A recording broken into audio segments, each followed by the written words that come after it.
لله رب العالمين والصلاة والسلام على سيد المرسلين وعلى آله وأصحابه أجمعين. قال الله تبارك وتعالى في كلام المجيد والفرقان الحميد: أعوذ بالله من الشيطان الرجيم، بسم الله الرحمن الرحيم. يا أيها الناس قد جاءتكم موعظة من ربكم وشفاء لما في الصدور وهدى ورحمة للمؤمنين. قل بفضل الله وبرحمته فبذلك فليفرحوا هو خير مما يجمعون. وقال النبي صلى الله عليه وسلم: خيركم من تعلم القرآن وعلمه. وفي رواية قال رسول الله صلى الله عليه وسلم: إن لله أهلين. قالوا: من هم يا رسول الله؟ قال: أهل القرآن أهل الله وخاصته. صدق الله العظيم وصدق رسوله النبي الكريم ونحن على ذلك لمن الشاهدين والشاکرین والحمد للہ رب العالمین. محترم و مکرم حضرات علماء کرام اور ایمان والے بھائی، اللہ تبارک تعالیٰ کا انتہائی شکر اور احسان ہے کہ اس نے آج ہمیں ایک ایسی مجلس میں شرکت کی توفیق نصیب فرمائی جس میں اللہ تبارک تعالیٰ کے کلام کی تکمیل، اس کا مکمل ہونا ہو رہا ہے. دوستوں اور بزرگوں، اس سے بڑھ کر اور کیا چیز ہو سکتی ہے کہ جناب نبی اکرم صلی اللہ علیہ وسلم خود یہ ارشاد فرمائے: خیرکم من تعلم القرآن وعلمہ. تم میں سب سے بہتر وہ ہے جو قرآن کریم کو سیکھے اور سکھلائے. اللہ پاک نے آج ہمارے اس مدرسے کو اور اس مسجد سے متعلق ہمارے ان طالب علموں کو اللہ تبارک تعالیٰ نے یہاں جمع فرمایا اور ایک چھوٹے سے معصوم بچے نے ہمارے سامنے قرآن کریم کی تکمیل فرمائی. یہ قرآن کریم کے معجزات میں سے ہے. اللہ تبارک تعالیٰ نے ارشاد فرمایا ہے: انا نحن نزلنا الذکر وانا لہ لحافظون. ہم نے اس قرآن کریم کو نازل کیا اور ہم ہی اس کی حفاظت کرنے والے. دوسری آسمانی کتابیں انبیاء کرام علیہ السلام کو دی گئی، لیکن اس کا ذمہ دار ان کی امتوں کو بنایا، ان کے علماء کو اور ان کے رہبان کو بنایا. اللہ پاک نے خود ارشاد فرمایا: بِمَسْتُحْفِظُوا مِنْ کتاب اللہ. ان کو اللہ پاک کی کتاب کا ذمہ دار بنایا، لیکن وہ اس کا حق ادا نہیں کر پائے. اللہ پاک نے خود فرمایا: يُحَرِّفُونَ الْكَلِمَ عَن مَّوَاضِعِهِ. یہ لوگ کتاب اللہ کے کلمات کی تحریف کرتے ہیں. دوستوں اور بزرگوں، اللہ تبارک تعالیٰ نے یہ موقع ہمیں عنایت فرمایا کہ اللہ تبارک تعالیٰ کی اس کتاب کے حفظ کی مجلس ہماری مسجد میں منعقد ہو رہی. اللہ تبارک تعالیٰ نے اپنے پاک کلام کے متعلق ارشاد فرمایا. جو آیت میں نے آپ حضرات کے سامنے پڑھی، اللہ تبارک تعالیٰ اس میں ارشاد فرماتے ہیں: یا ایھا الناس قد جاءتکم موعظۃ من ربکم. سارے انسانوں سے اللہ تبارک تعالیٰ خطاب فرما رہے ہیں: اے انسانوں، قد جاءتکم موعظۃ من ربکم. تمہارے پروردگار کی طرف سے ایک چیز، واعظ کی، نصیحت کی، خیر خواہی کی تمہارے پاس آ گئی. وشفاء لما فی الصدور. اور دلوں کی شفا اللہ تبارک تعالیٰ نے اس قرآن کریم کو فرمایا. یہ ظاہری شفا بھی ہے، اور اسی نسبت سے علماء محدثین نے آیات شفا کو بیماری کے موقع پر پڑھنا اور اس کو دم کرنے کا ذکر فرمایا. وہ تمام آیتیں جس میں اللہ تبارک تعالیٰ نے شفا کا ذکر فرمایا، جس میں یہ آیت بھی شامل ہے. لیکن اس کے ساتھ یہ کتاب اللہ ہے باطنی شفا کے لیے. کفر اور شرک کی گندگی میں اللہ کے ساتھ غیروں کو معبود اور غیروں کو مالک اور نفع نقصان کا مالک سمجھنے پر انسانوں نے جو تقسیم کی ہے، اس شرک اور اس ظلم عظیم سے اللہ تبارک تعالیٰ نے شفا رکھی ہے اس پاک کتاب میں. آپ سن چکے ہیں حضرت عمر بن خطاب رضی اللہ تعالیٰ عنہ آپ صلی اللہ علیہ وسلم کو قتل کرنے کے لیے آ رہے ہیں. بہن اور بہنوئی کے سلسلے میں ایک صاحب نے کہا وہاں بعد میں جائیے، پہلے اپنے گھر کی خبر لیجیے. حضرت عمر رضی اللہ تعالیٰ عنہ نے اپنی بہن اور بہنوئی کی اچھی خاصی پٹائی کر لی، اور اس کے بعد بہن نے کہا کہ جو کرنا ہو کرو عمر، ہم اس ایمان کو چھوڑنے والے نہیں۔ حضرت عمر رضی اللہ تعالیٰ عنہ کے لیے اللہ پاک کی طرف سے حضور کی دعا کی قبولیت کا وقت آ چکا تھا، تو اللہ تبارک و تعالیٰ نے حضرت عمر کے دل کو پسیجا، اور حضرت عمر رضی اللہ تعالیٰ عنہ پھر بہن سے کہنے لگے وہ کون سی چیز تھی جو تم پڑھ رہی تھی، مجھے سناؤ۔ بہن نے فرمایا کہ تم ہاتھ نہیں لگا سکتے۔ اور پھر اس کے بعد حضرت عمر رضی اللہ تعالیٰ عنہ اللہ کے رسول کے دربار میں پہنچے اور ایمان کی توفیق سے مالا مال ہوئے۔ حضرت عمر فرماتے ہیں کہ ایمان لانے سے پہلے ایک مرتبہ میں بیت اللہ کے اطراف میں، بیت اللہ کے صحن کے اندر میں بیٹھا ہوا ہے، اور آپ صلی اللہ علیہ وسلم نوافل میں قرآن پڑھ رہے۔ میں نے دل میں سوچا کہ یہ کہانت ہے، جادوگری ہے اور جوتشیوں کی بات ہے۔ اللہ کے نبی صلی اللہ علیہ وسلم نے فرمایا وما هو بقول شاعر۔ ادھر حضرت عمر کے دل میں وسوسہ آیا، اور ادھر اللہ کے نبی صلی اللہ علیہ وسلم جس سورت کو پڑھ رہے تھے اس میں آگے جا کر یہ مضمون آیا وما هو بقول شاعر وما هو بقول کاہن۔ اللہ پاک نے فرمایا نہ شاعرانہ کلام ہے اور نہ یہ کسی اور کا کلام ہے، ان هو الا، آگے اللہ پاک نے ذکر فرمایا فرشتے کا قول ہے، یعنی جبرائیل علیہ السلام اس کو لے کر آئے ہیں۔ وَإِنَّهُ لَتَنزِيلُ رَبِّ الْعَالَمِينَ، یہ رب العالمین کی طرف سے نازل ہونے والی کتاب ہے۔ نزل بِهِ الروح الامین، اس کو لے کر آئے ہیں حضرت جبرائیل علیہ السلام، علی قلبک، آپ صلی اللہ علیہ وسلم کے قلب اطہر پر، اور وہاں سے حفاظ کے سینوں میں اللہ تبارک تعالیٰ اس قرآن کریم کو محفوظ فرما کر انا نحن نزلنا الذکر وانا لہ لحافظون کے معجزے کو مکمل فرما۔ دنیا میں بہت سارے ذہین اور بہت سارے عقل مند لوگ ہیں، لیکن اپنی مذہبی کتاب اس کا کوئی حافظ ہو یہ شاذ و نادر۔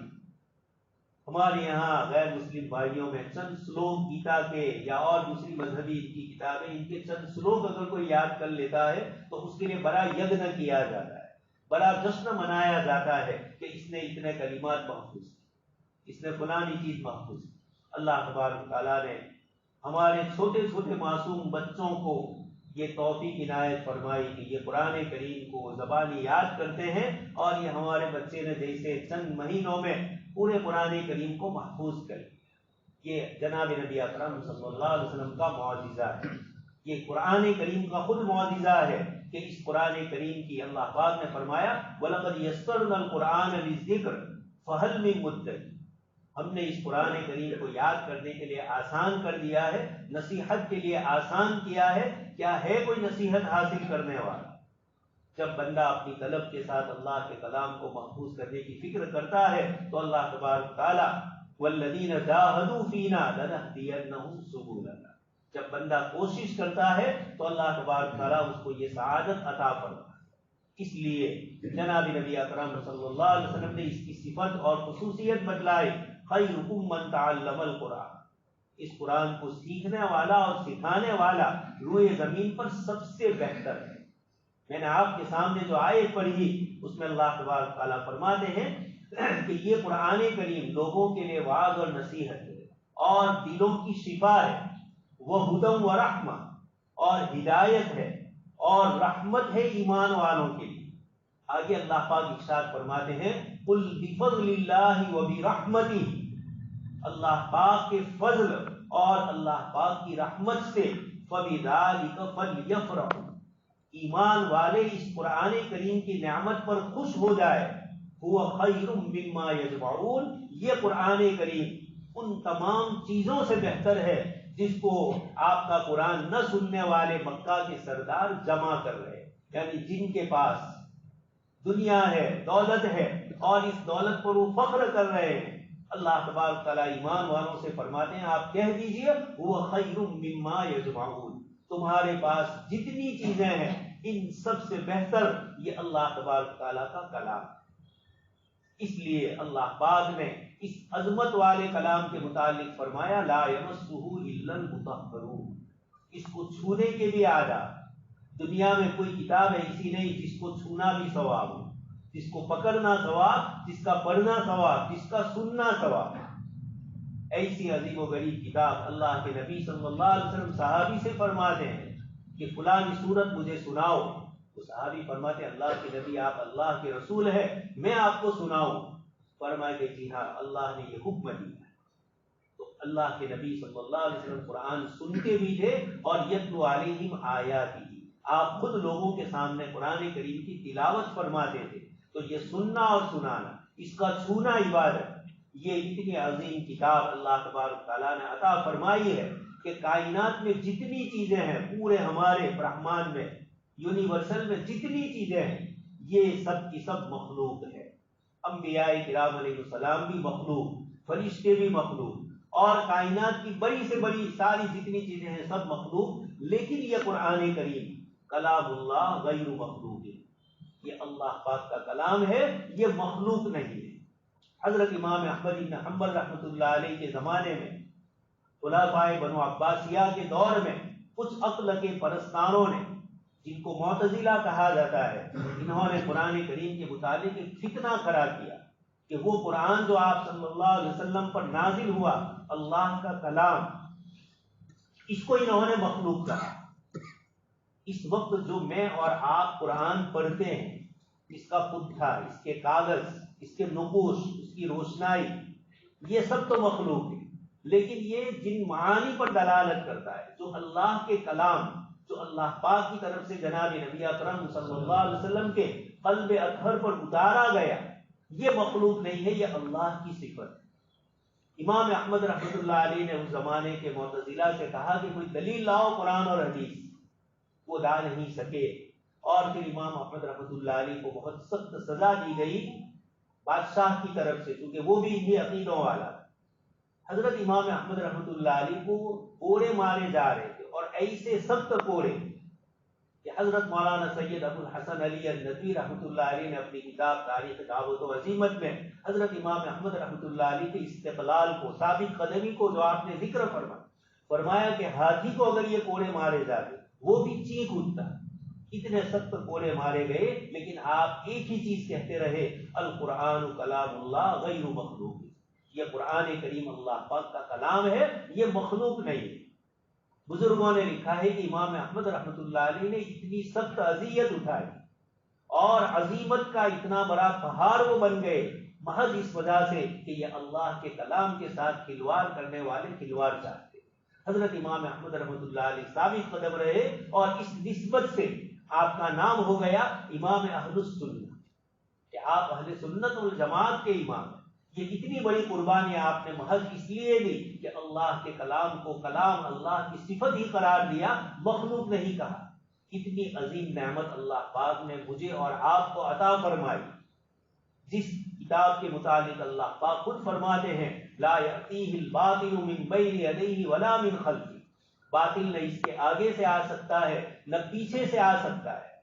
1400 سال سے باطل مسلسل اپنی محنتیں کر چکا، لیکن ہر آدمی کو اللہ تبارک تعالیٰ نے ناکام کیا۔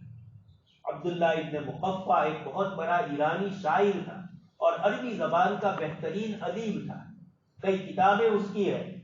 اس کو کچھ فارسی لوگوں نے اور دوسرے لوگوں نے کہا کہ قرآن کریم یہ کہہ رہا ہے کہ ہمارے مقابلے میں ایک سورت لے آؤ، ایک آیت لے آؤ، قرآن کے مقابلے میں کوئی قرآن لے کے آؤ، تو تم کچھ تو لکھ کر محنت کرو اور قرآن کے مقابلے میں کچھ پیش کرو، تاکہ ہم مسلمانوں کو یہ کہہ سکے کہ ہم قرآن کے مقابلے میں دوسری چیز لے کر آئے۔ 6 مہینے تک اس نے مسلسل محنت کی، عربی زبان کا بہترین ادیب شاعر۔ 6 مہینے کے بعد اس کا ایک دوست اس کے پاس پہنچا اور دیکھا تو گھر کا کمرہ پورا کاغذات سے بھرا ہوا، قلم ٹوٹے ہوئے ہیں، روشنائی گری ہوئی ہے، اور یہ مشغول ہے۔ اتفاق سے مکتب میں ایک بچہ پڑھتے پڑھتے بچے گھر جا رہے تھے، اس دن کا سبق بچوں کا تھا وَقِيلَ يَا أَرْضُ ابْلَعِي مَاءَكِ وَيَا سَمَاءُ أَقْلِعِي وَغِيضَ الْمَاءُ وَقُضِيَ الْأَمْرُ وَاسْتَوَتْ عَلَى الْجُودِ۔ حضرت نوح علیہ السلام کا جو طوفان اللہ پاک کی طرف سے آیا، اللہ پاک نے اس طوفان کو جو روکا تو زمین سے کہا کہ پانی اپنے اندر سمیٹ لے، آسمان سے کہا کہ تو تھم جا۔ اس کو قرآن کریم ان آیات میں ذکر کرتا ہے۔ یہ بہترین عربی کی فصاحت و بلاغت قرآن کریم کی، میں اور آپ ان چیزوں کو نہیں سمجھ سکتے۔ وقیل یا ارض ابلعی ماء کی ویا سماء اقلعی وغیض الماء، پانی اندر چلا گیا، وقضی الامر، اللہ کا فیصلہ ہو چکا، واستوت علی الجودی، اور یہ کشتی جودی پہاڑ پر ٹھہر گئی، اور پھر اللہ پاک کی طرف سے کہا گیا کہ اللہ کے دشمنوں کے لیے دور۔ یہ آیت مکتب کا بچہ پڑھتے ہوئے جا رہا تھا، اور عبداللہ ابن مقفع کے کان میں یہ قرآن کریم کی آیت آئی، فوراً ہاتھ میں جو قلم تھا اس کو توڑ دیا، پھینک دیا، اور یہ کہا کہ اللہ کی قسم، میں اللہ کے کلام کے مقابلے میں ایک آیت بھی پیش نہیں کر سکتا۔ جو کچھ میں نے اب تک کیا، اس بچے نے مجھے یہ بتلا دیا کہ اس کا نمونہ تو پیش کر کے لا۔ بچے کو تو بیچارے کو بے شعوری میں وہ تو پڑھ رہا تھا، لیکن اللہ کا کلام، اللہ تبارک تعالیٰ نے اس کو خاموش کر۔ آپ صلی اللہ علیہ وسلم کے زمانے میں عرب کے بڑے بڑے شاعر، لیکن قرآن کریم کو دیکھ کر صاف کہنے لگے کہ اللہ کی قسم یہ قرآن کریم اللہ کا کلام ہے، یہ شاعری اور کہانت نہیں ہے۔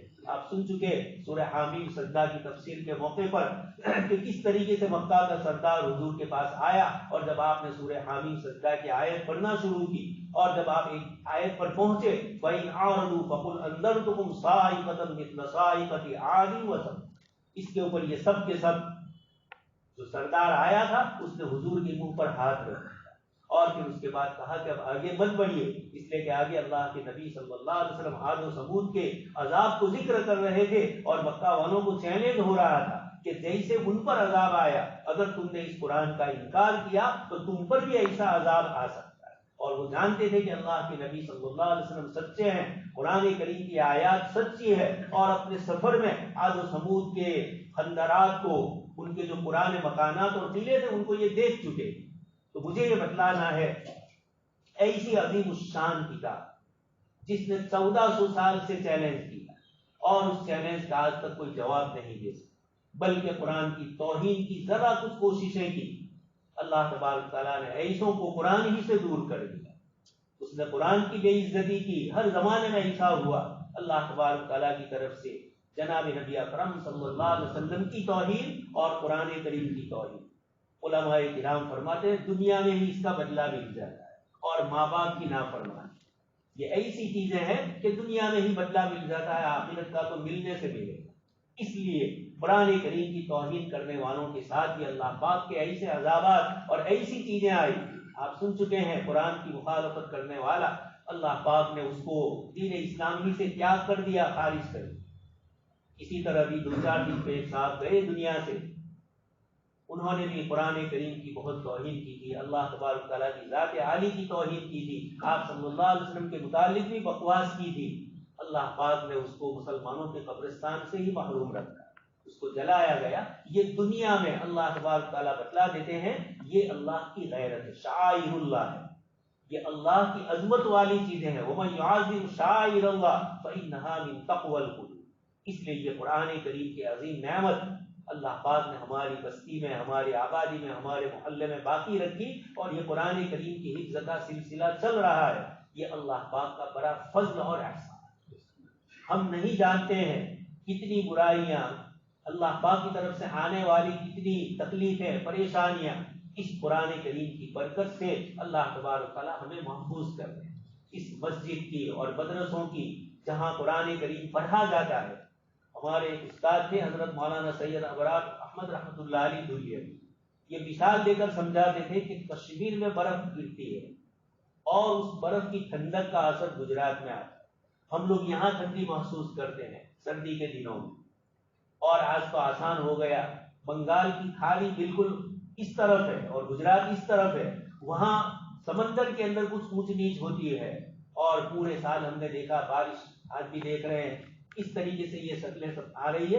تو ایک معمولی حصی مثال بنگال کی کھاڑی میں ذرا کچھ ہوا اور یہاں اثر ہوا۔ حضرت مولانا فرماتے تھے کہ جب آپ کی بستی میں، آپ کے شہر اور آپ کے گاؤں میں قرآن کریم بچے پڑھیں گے رات کو یا صبح میں اٹھ کر، تو کیا آپ یہ سمجھتے ہیں کہ اللہ تبارک و تعالیٰ اس بستی پر عذاب نازل کرے جہاں معصوم بچے اللہ تبارک تعالیٰ کے کلام کو پڑھ رہے ہیں؟ اس لیے یہ بہت عظیم چیز ہے۔ آپ سن چکے ہیں ایک صاحب، ان کو عذاب ہو رہا تھا، بچہ بڑا ہوا، مدرسے میں گیا، اور بچے نے پڑھا بسم اللہ الرحمن الرحیم، اللہ پاک نے فرشتوں سے کہا میرے اس بندے سے عذاب ہٹا لو، کا کیا بات ہے والدہ؟ فرمایا اللہ پاک نے کہ اس کا معصوم بچہ مجھے کہہ رہا ہے رحمان و رحیم، کہ میں رحمان ہوں، بڑا مہربان ہوں اور نہایت رحم کرنے والا ہوں، اور ایک معصوم بچے کی زبان سے میری یہ صفت بیان ہو اور اس کے باپ کو عذاب ہو، یہ ہو نہیں سکتا۔ اللہ پاک کی شان رحیمی ہے۔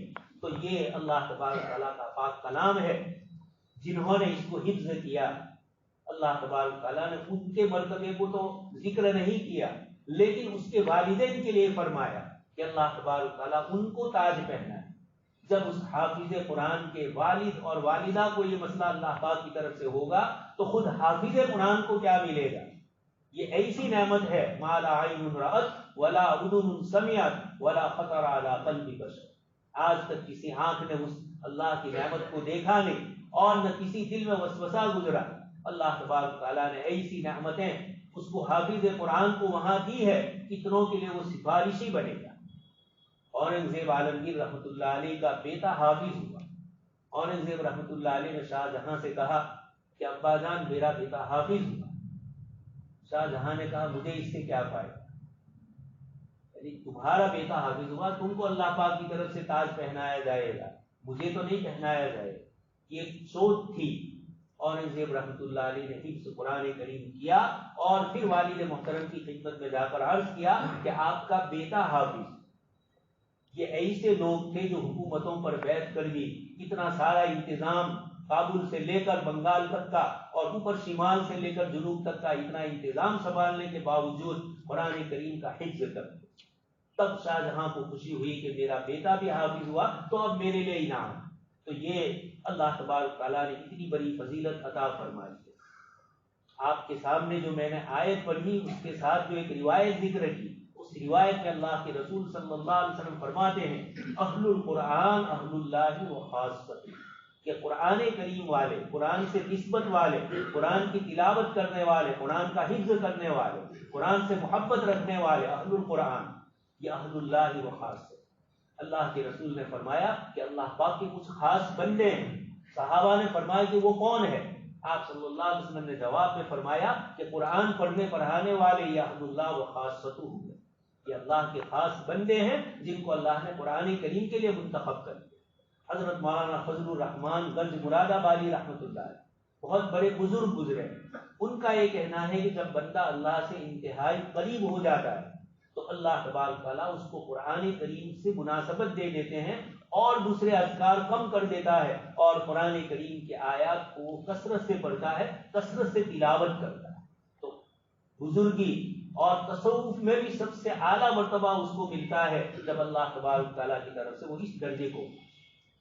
حضرت مولانا کریم صدیقی صاحب نے ایک چھوٹا سا قصہ ذکر کیا کہ ایک صاحب تھے مسلمان، پوری زندگی انہوں نے دوسری پارٹیوں میں جو مسلمانوں کی مخالف ہے ان پارٹیوں میں ہی اپنی پوری زندگی گزاری اور مسلمانوں کے خلاف ہی رہے۔ موت سے پہلے پہلے وہ کچھ بیمار ہوئے، ان بیماری کے دنوں میں لوگ ان کی خبر کے لیے آتے رہے۔ ایک حافظ صاحب بھی ان کے پاس پہنچے اور ان کے پاس بیٹھ کر کچھ قرآن کریم پڑھا۔ اس آدمی کو کینسر کی بیمار تھے، تکلیف تھی، انہوں نے کہا کہ آپ میرے پاس آ کر روزانہ پڑھتے رہیے، آپ قرآن پڑھتے ہیں مجھے سکون ملتا ہے۔ حافظ صاحب نے سوچا کہ روزانہ تو کہاں ٹائم ملے گا، تو ٹیپ ریکارڈ اور کیسٹ لے کر اس زمانے میں انہوں نے ان کو دے دی کہ روزانہ آپ اس کو سنتے رہو۔ یہ سنتے رہتے تھے۔ ایک مرتبہ ان کے پاس بڑے بڑے لوگ ان کی عیادت کے لیے آئے اور دنیاوی باتوں میں مشغول رہے۔ انہوں نے کہا اب میرا آخری وقت، میں اس وقت قرآن کریم سننا چاہتا ہوں اور کوئی دنیا کی چیز سننا نہیں چاہتا، اور اسی حال میں سنتے سنتے ان کا انتقال ہوا۔ جب یہ مولانا صدیقی دامت برکاتہ فرماتے ہیں کہ یہ جب قصہ ہم نے سنا کہ اس آدمی کی موت اس طریقے سے آئی تو مجھے بڑا تعجب ہوا کہ جس نے پوری زندگی مسلمانوں کے خلاف کام کیا ایسی پارٹیوں میں رہ کر، اور وہ آدمی اس کی موت اس طریقے سے آئی۔ میں نے تحقیق کروائی تو ان کی والدہ حیات تھی، ان سے پوچھا گیا کہ تمہارے بچے کا اور کون سا عمل ایسا تھا تو اللہ پاک کے یہاں اتنا پسندیدہ؟ بڑی میاں عورت تھی ان کی والدہ، انہوں نے کہا کہ ایسا تو کوئی عمل میرے بیٹے کا میری سمجھ میں نہیں آ رہا ہے، البتہ ایک چھوٹا سا قصہ پیش آیا کہ میری لڑکی کی شادی تھی، اس موقع پر میں اور میرا بیٹا ہماری لڑکی کے لیے شادی کا سامان کپڑے وغیرہ خریدنے کے لیے بازار گئے، سب کچھ خرید لیا گیا۔ اس کے بعد باری آئی قرآن کریم کے جزدان کہ قرآن کریم کے لیے کوئی کپڑا بنایا جائے، لپیٹا جائے جس میں قرآن کریم، تو اس جزدان کے لیے کپڑا خریدنے کی بات آئی تو دکان والے نے کہا کہ یہ کپڑا ہے، وہ 20 روپے میٹر کا۔ تو یہ جو آدمی تھا اس نے کہا کہ نہیں، مجھے 20 روپے میٹر والا کپڑا نہیں چاہیے، یہ جتنے کپڑے تم نے خریدے وہ 100 روپے اور 200 روپے میٹر والے خریدے، اور قرآن کریم کے لیے 20 روپے میٹر والا کپڑا دیتے ہو، میں اس کو پسند نہیں کرتا، تمہاری دکان میں سب سے اچھا جو کپڑا ہو اور سب سے مہنگا ہو یہ اس جزدان کے لیے پسند کرو۔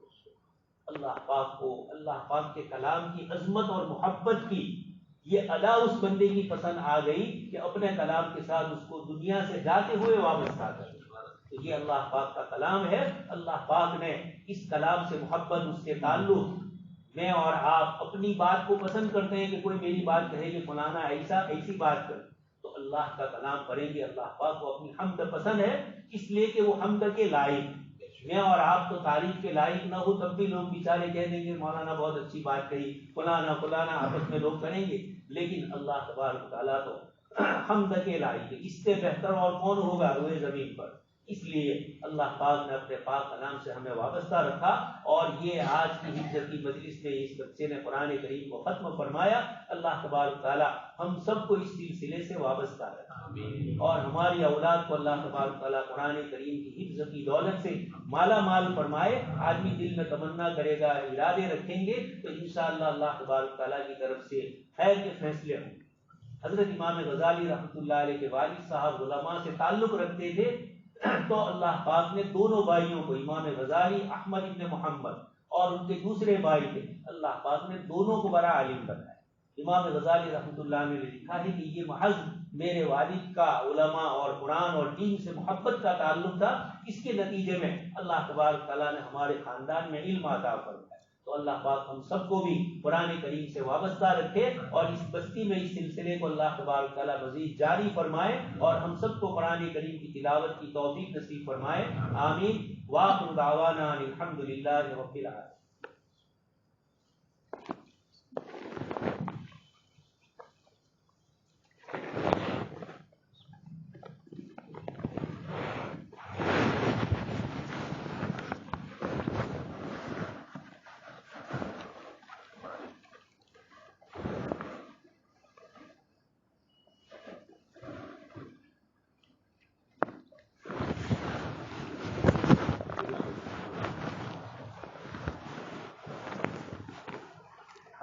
رب العالمین، والصلاة والسلام علی سید المرسلین وعلی آلہ واصحابہ اجمعین۔ اللہم یا رب صلی وسلم دائما ابدا علی حبیبک خیر الخلق کلہم۔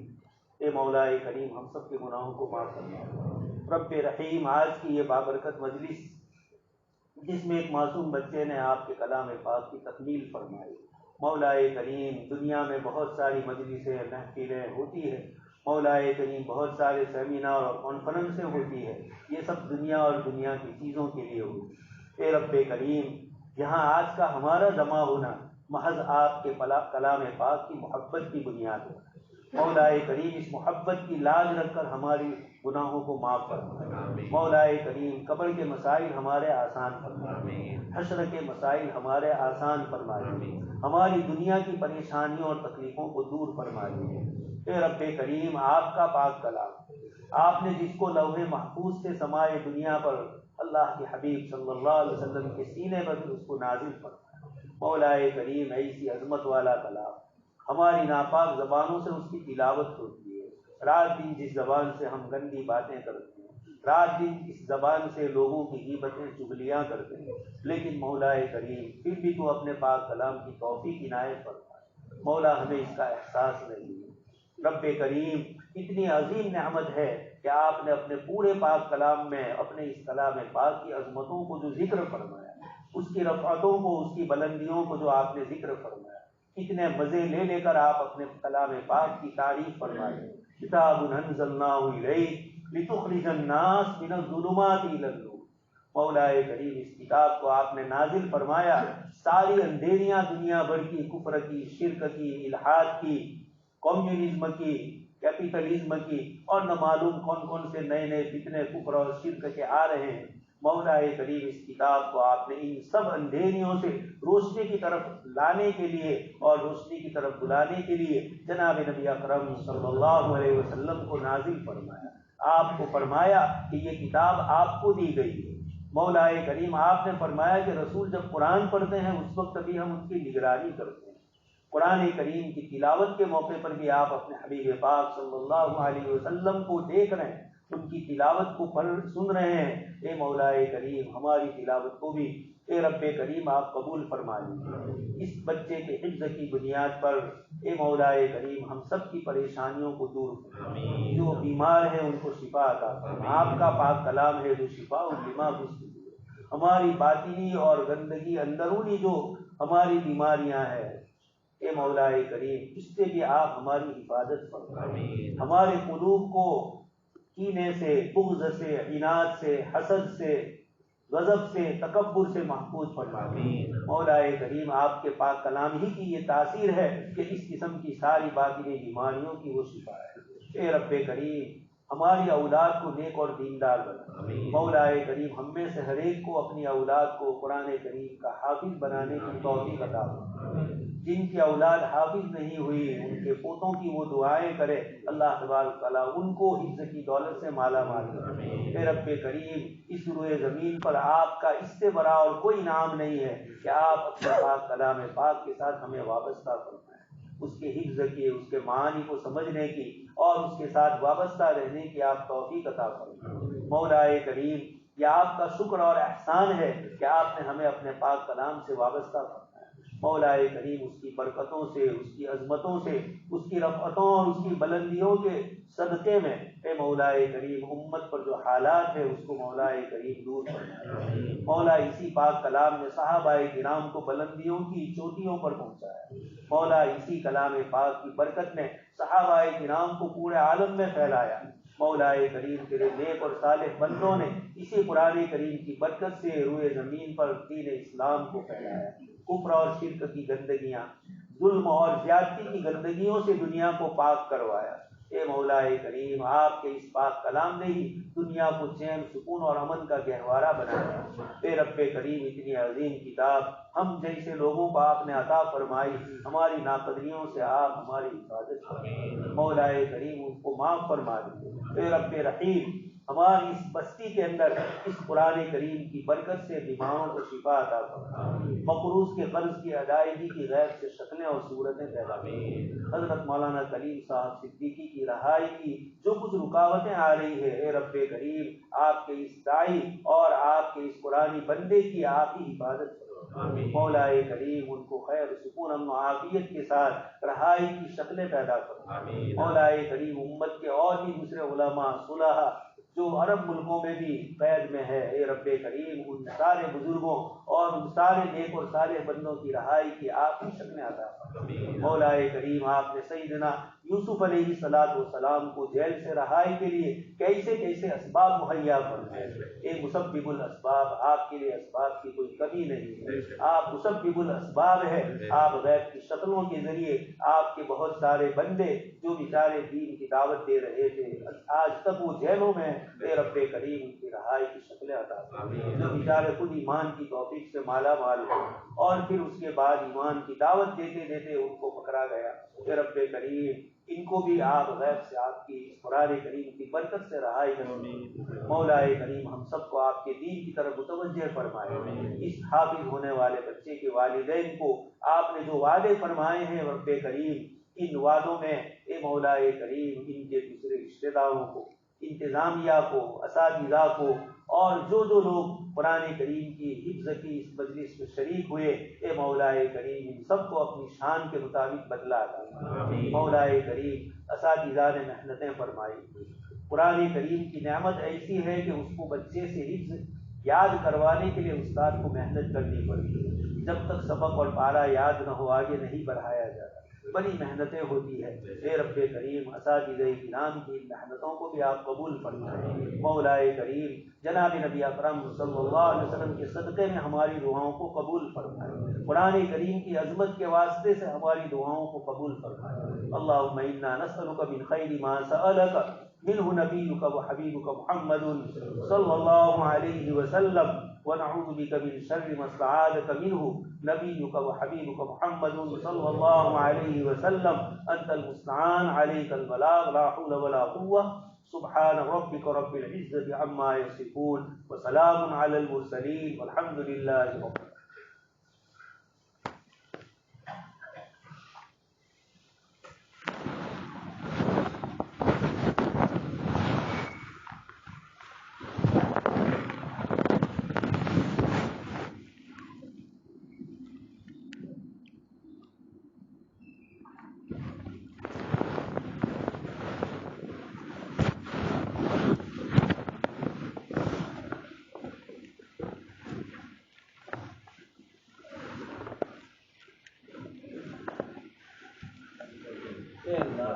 شکر احسان پروردگار.